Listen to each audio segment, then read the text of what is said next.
Bismillahirrahmanirrahim. Assalamualaikum warahmatullahi wabarakatuh. Waalaikumsalam warahmatullahi wabarakatuh. Salam persaudaraan untuk kita semua seluruh kadang setia hati. Video kali ini kita akan membahas cerita latihan bersama Mas Sukesno.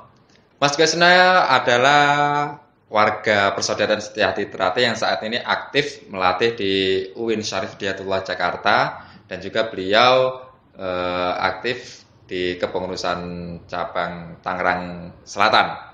Oke, kebetulan sudah hadir bersama Mas Sukesno. Beliau ini banyak membuahkan karya, di antaranya adalah pernah membuat istilahnya dokumentasi senam massal, dan di sini beliau adalah pimpinan produksinya. Dan juga beliau adalah peraga dalam setiap gerakannya. Selain dari senam massal, nanti kita akan coba ulas apa aja karya beliau, tapi sebelumnya saya ingin Mas Sukesno berkenalan dan juga cerita bagaimana dulu latihan, bagaimana dulu bisa mengenal SDH Ternate, dari siapa beliau latihan SDH Ternate, di mana dan siapa yang melatih. Monggo sekalian perkenalan Mas Sukesno. Ya. Terima kasih Mas Aziz. Assalamualaikum warahmatullahi wabarakatuh. Waalaikumsalam. Salam persaudaraan dan salam sejahtera untuk kita semua. Saya mengenal SDH Ternate itu semenjak tahun 94. Jadi sebenarnya kalau dalam latihan SDH Ternate saya juga masih belum begitu lama atau senior, sebenarnya masih pertengahan lah gitu. Jadi 94 saya latihan itu kelas 1 SMA gitu. Kemudian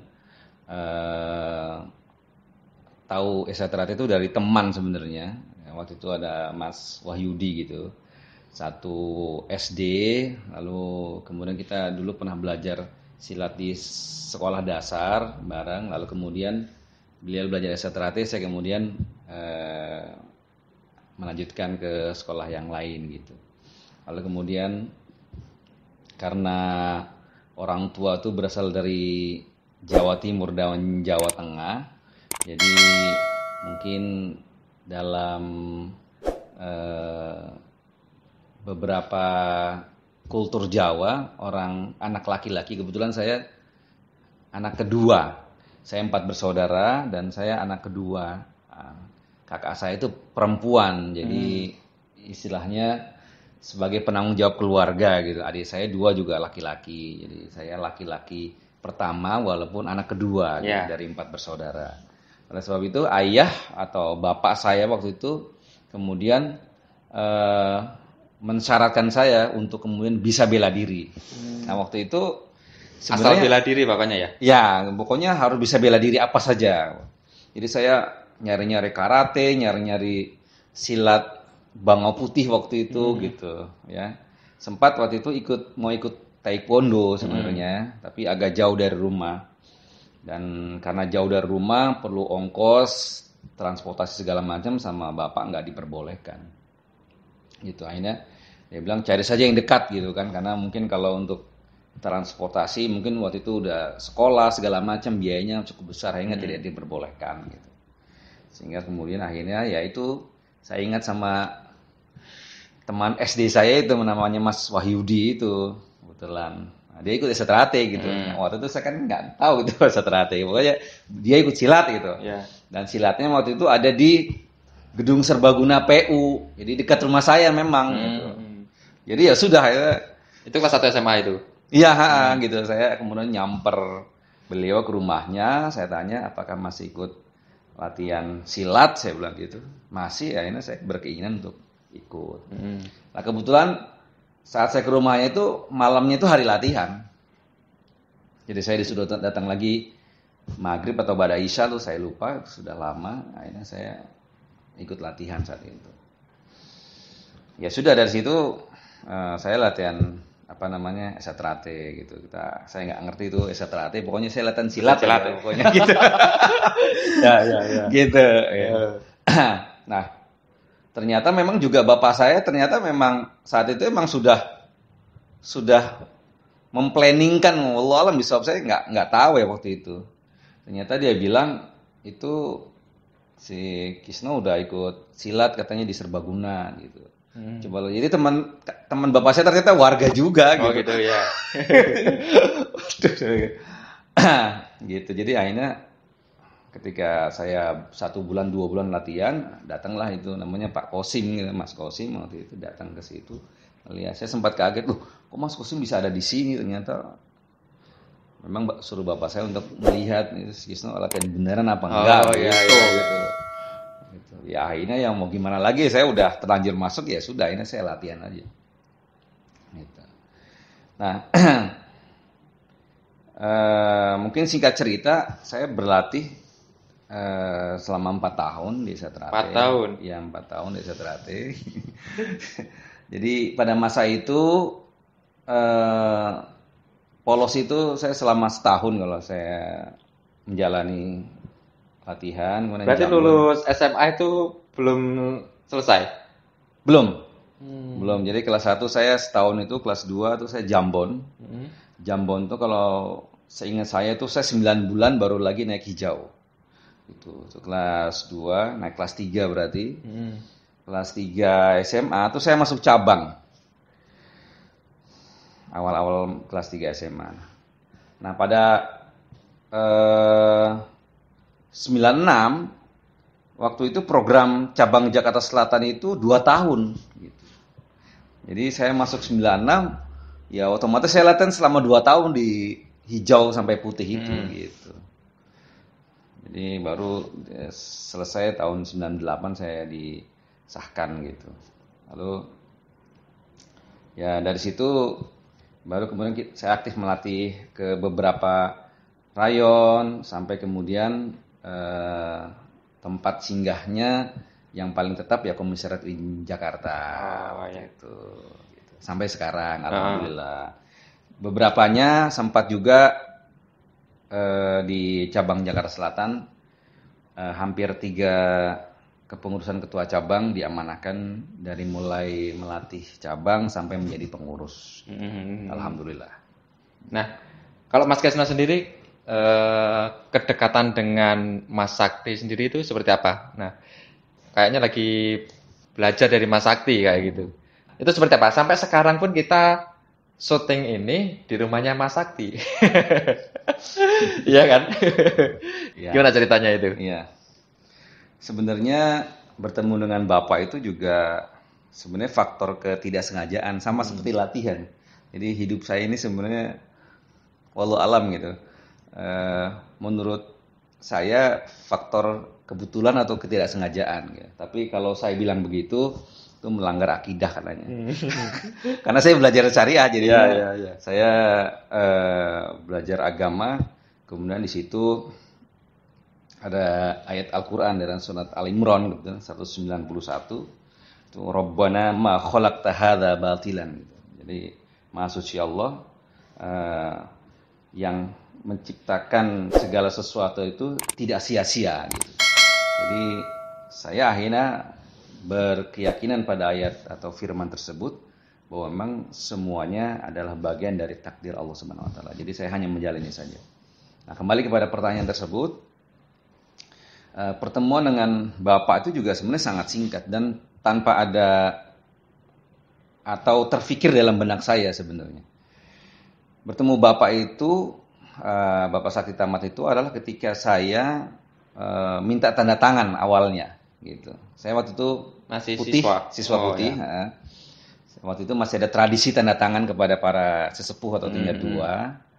Lalu kemudian kebetulan di cabang itu saya ketua kelasnya gitu. Jadinya saya menghubungi seluruh tingkat 2 itu gitu, termasuk Bapak gitu. Dan ketika saya sudah minta tanda tangan semuanya, akhirnya Bapak itu ke bagian terakhir seingat saya. Lalu kemudian Bapak minta tanda tangannya itu di Maxindo, kantornya beliau gitu.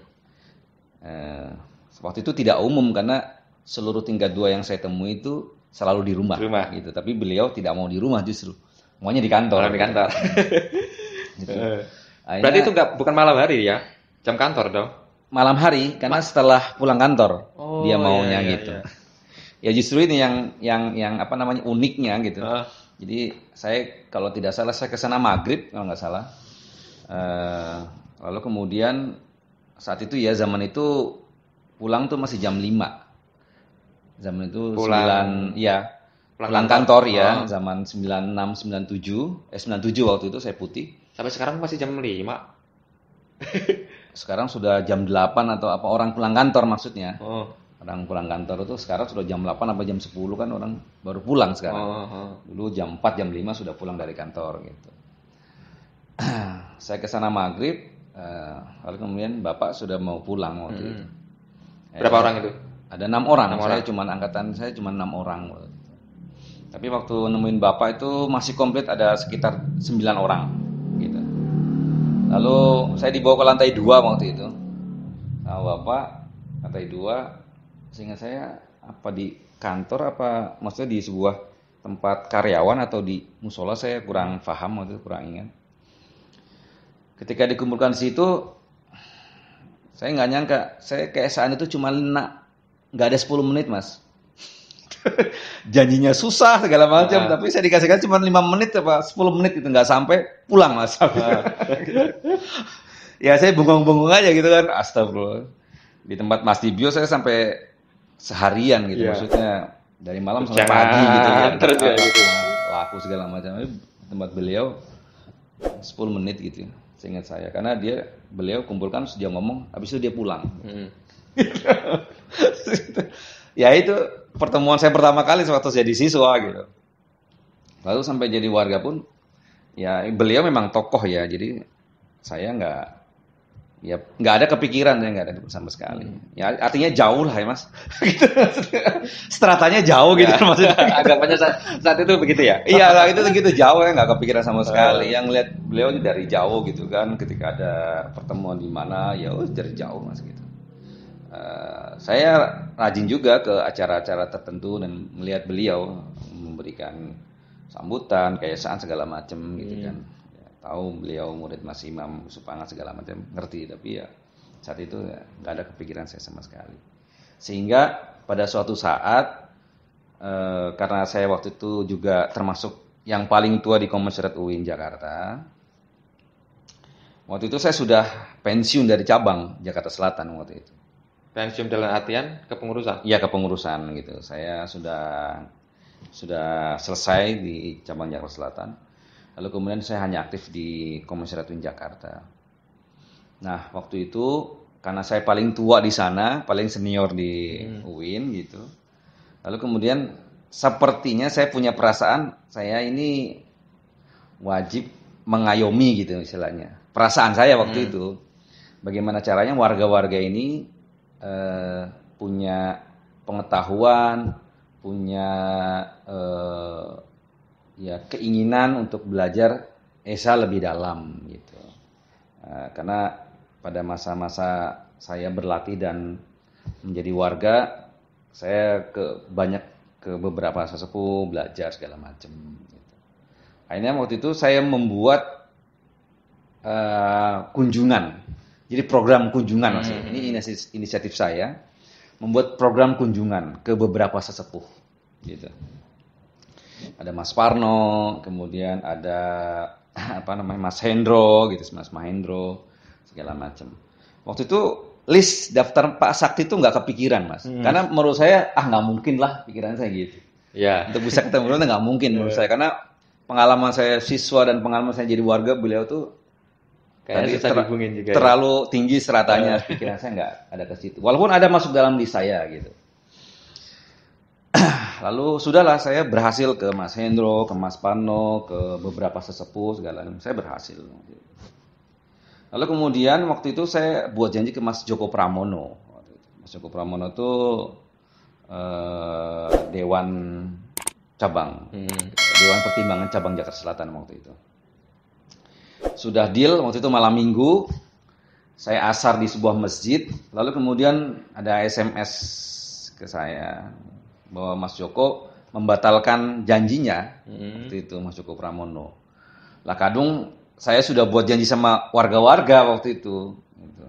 Jadi warga-warga waktu itu cukup banyak yang ikut saya, maksudnya aktif. Iya aktif, maksudnya berkunjung ke sepuh juga sangat-sangat apa namanya Antusias. sehingga mereka selalu ingin kemana lagi Mas, nah, gitu kira-kira gitu. Lalu ketika Mas Joko membatalkan karena acara keluarga, saya sempat bingung gitu. Astagfirullah, saya sudah bikin janji ke warga-warga gitu. Akhirnya dalam kebingungan itu setelah pada sholat asar waktu itu, saya iseng-iseng Mas SMS pas Sakti Tama tuh waktu itu. Assalamualaikum Pak, gitu kan. Iseng aja, saya nggak bener, ya udahlah. Saya waktu itu pikiran saya ditolak, habis itu udahlah saya bubarkan, maksudnya mohon maaf acaranya di cancel minggu depan, pikiran saya sudah gitu. Setelah saya kirim SMS, singkat saja waktu itu malah. Assalamualaikum Pak, malam ini di rumah enggak? Saya mau silaturahmi. Cuma gitu aja udah. Kalau sebelumnya kan ke tempat sepuh saya selalu pakai bahasa yang ya ada prepare-nya, sopan lah gitu kan, segala macam. Apa kabar Mas, segala macam gitu. Ini langsung ini. Karena pikiran saya bakal ditolak gitu kan, seperti itu. Tapi langsung kemudian Waalaikumsalam, ya monggo gitu. Akhirnya saya baca berapa kali itu, bener apa enggak gitu, pikiran saya gitu. Bener apa enggak, pikir saya gitu. Akhirnya karena saya masih belum percaya, akhirnya saya balas lagi Mas. Apakah Bapak Sakti ada di rumah malam ini? Ya silahkan, singkat-singkat baca, balas ini aja bayangin. Saya kan bingung sih kan, waduh, gitu. Oh iya Mas, baru kemudian setelah dijawab walaupun singkat, akhirnya saya menjadi yakin. Akhirnya saya kemudian tindak lanjut di SMS ya. Ya Mas, saya berkeinginan untuk berkunjung bersama teman-teman dari Komnas HAM. Saya panjang baru gitu. Ya balik lagi dibalas. Ya monggo. Gitu aja Mas, bingung saya waktu itu. Astagfirullah gitu kan itu kan. Oh ya sudah, akhirnya ya udah pokoknya fix kan artinya gitu dari balasan SMS itu. Lalu saya ngubungin Bang Ucup waktu itu. Saya ngubungin Bang Ucup. Saya malam ini tidak jadi ke Mas Joko Pramono, tapi kita ditunggu pas Sakti tamat. Waktu itu Bang Ucup excited juga Mas, luar biasa, dia kaget ngeliat, Mas yang bener gitu, nggak percaya juga sebenarnya. Mas yang bener gitu, sampai dia bilang saya, siapin. Maksudnya siapin tuh ya dipersiapkan bener. Sampai waktu itu dia bilang, kalau perlu siapkan pertanyaan segala macam gitu. Jadi luar biasa waktu itu, excitednya gitu kan. Ya waktu itu saya ngikut Bang Ucup saja karena Bang Ucup juga sebenarnya paling senior saya juga gitu. Jadinya dia bilang begitu, ya saya siapkan gitu kan. Ya saat itu ketemu gitu, beliau jam 8 sudah nunggu di pos depan gitu. Gitu. Di sini juga ngumpulnya? Iya ngumpulnya di sini. Dia bilang gitu. Dia nggak tahu siapa saya Mas. Jadi apa? Datang kita motoran gitu. Dia taunya Bang Ucup mana. Jadi ketika datang lagi ngobrol dengan satpam depan, ditanya Mas Kisno yang mana, gitu. Begitu. Akhirnya ya sudah, itu perkenalan pertama saya di sini, hanya sekitar waktu itu yang bisa datang kebetulan ada sekitar 6 apa 7 orang gitu, banyak yang berhalangan. Tapi setelahnya banyak yang datang. Saya persiapkan, insya Allah boleh datang. Ya. Berarti mulai perkenalan dari situ dilanjut ada kedekatan sendiri. Ya, waktu itu kemudian ketika pertemuan itu berlanjut, waktu itu berlanjut. Jadi saya kebetulan karena menurut saya itu kesempatan yang langka, maka saya banyak bertanya. Gitu. Wallahualam, saya nggak tahu pendapat Bapak seperti apa, tapi setelah banyak 2-3 kali pertemuan waktu itu, gitu, itu kemudian Bapak kemudian ngendiko bahwa Mas Kisno secara pribadi gitu kan meminta saya kemudian besok malam minggu saya tunggu di rumah sendiri saja. Gitu. Kita akan latihan bareng gitu. Terus kemudian ini ada buku senam massal ini. Nah, apa motivasi dibalik diproduksinya buku senam massal ini?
Terima kasih sudah menonton video ini. Bantu kita bangun channel ini dengan cara klik tombol subscribe dan klik tombol lonceng agar kamu dapat notifikasi video terbaru kita.